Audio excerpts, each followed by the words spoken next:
Hello everyone, welcome back to the Zach F1 channel, and in today's episode we are going to be talking about everything you need to know going into the next circuit. That will be the Hungarian Grand Prix. Overall, with McLaren, Mercedes, Red Bull all up there, Ferrari bringing upgrades, I think it should be a great battle even if we don't get too many overtakes in the race. So first of all, let's talk about the circuit layout, and there will be 70 laps for this 2024 Hungarian race.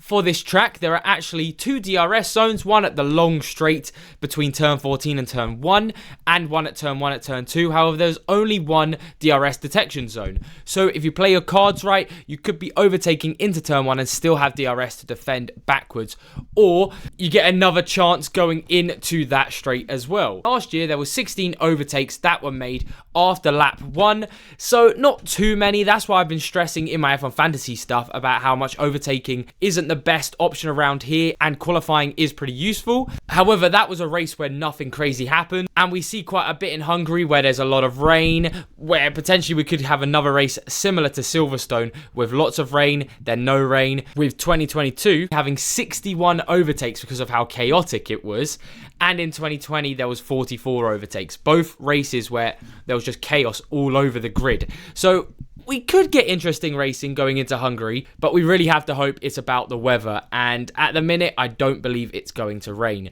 So it looks like there's going to be not as many overtakes as we would want, but still should be a decent race. Then finally, for the circuit info, there has been 4 DNFs over this F1 era, so again, don't expect too many crashes.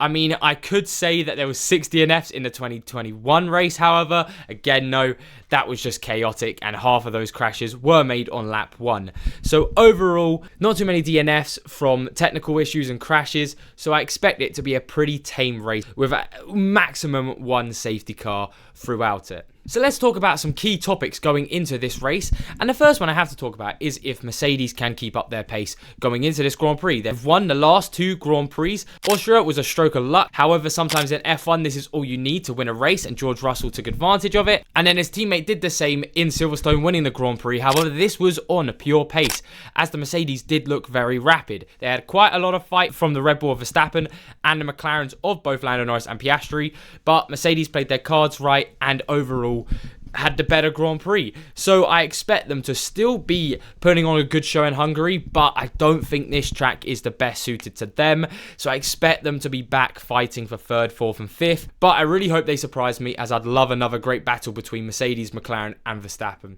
Then let's talk about how Verstappen could be in trouble. So I will talk about Red Bull bringing upgrades, so that could help them a little bit. Verstappen could have won Austria, and in Britain it didn't look like he was going to.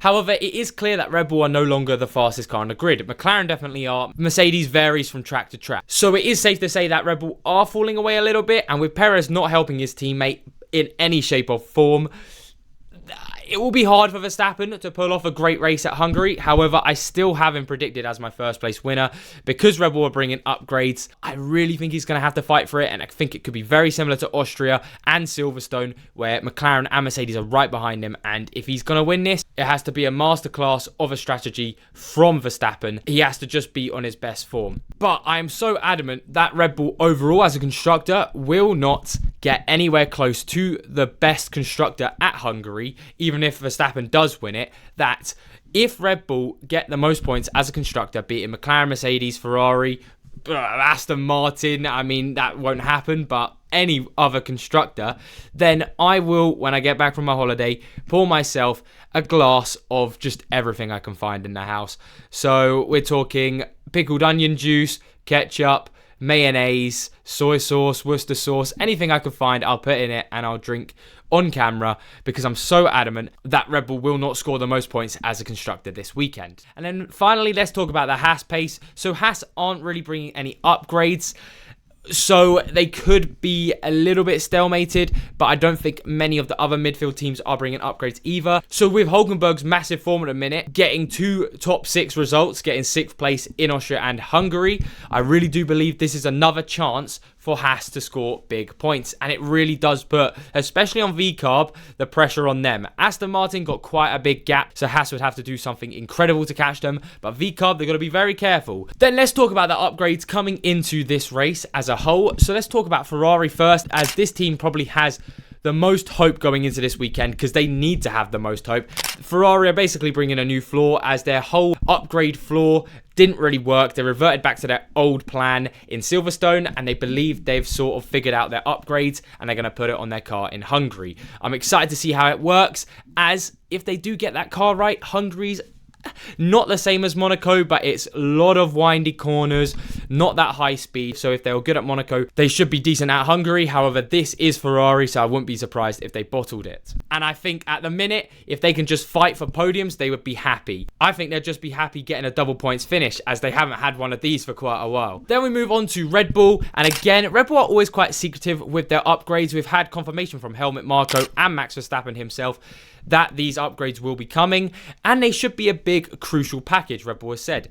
But they, especially Verstappen, has stated that all he wants this to do is to catch up to the likes of McLaren and Mercedes. He said he doesn't expect Red Bull to be blitzing everyone going into Hungary, but it does give Red Bull that little bit of hope that Verstappen could go back to winning ways. Then we have Mercedes coming in again with some more upgrades. Again, it's just these small packages that I've been talking about week in, week out that they're bringing till the summer break, so expect some in Spa as well. But Hungary, they'll be bringing more small packages, hoping again to close the gap to McLaren and Red Bull. It's weird, every team you talk to has different people they're trying to close the gap to. Mercedes have McLaren, Red Bull have McLaren, Mercedes, McLaren have Red Bull and Mercedes, so who knows who's actually in the lead. No one ever wants to say that they're the fastest car, but Mercedes want to close the gap there and hopefully again fight for some race wins, as if they can get 3 race wins in a row, it's looking very good for them in the constructors to hopefully catch up to that fight with Ferrari, McLaren, because Ferrari at the minute could easily fall behind if they don't pull up their socks for the rest of the season. And then finally, upgrade-wise, we have Aston Martin, who again are bringing another big package coming into Hungary. So it's not anything crazy to say that Aston Martin's season has been pretty woeful and their upgrades have been dreadful. And this really is do or die for their season coming into Hungary, as they're rewriting all of their upgrades basically. They pushed a lot into their Imola upgrades, did not work out. This will be another big sized upgrade coming into Hungary, so I'm excited to see what they could do. I believe it's mostly going to be about their floor, but I'm excited to see the photos come out, and it should be good fun because they've been testing a few of these upgrades at Silverstone.